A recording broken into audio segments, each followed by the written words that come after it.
Pinapalaya ng lolo na ito na 99-year-old ang kanyang asawa for 77 years dahil natuklasan niya na meron daw itong lalaki. Isang araw daw kasi habang may hinahanap sa drawer si Lolo Antonio ay aksidente niyang nakita at natuklasan ang lihim na itinatago ng kanyang 96 years old na asawa na si Lola Rosa.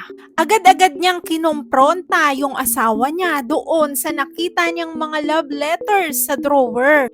Umamin naman si Lola Rosa sa nagawa niya pero desidido na talaga si Lolo Antonio na i-divorce ang kanyang asawa. Ayon sa mga lawyer, yung secret love affair daw na yun ay nangyari pa noong 1940s. Kung susumahin natin ay 70 plus years na ang nakalipas. At kapag na-finalize na lahat, sila yung tatanghaling pinakamatandang nag-divorce sa buong mundo.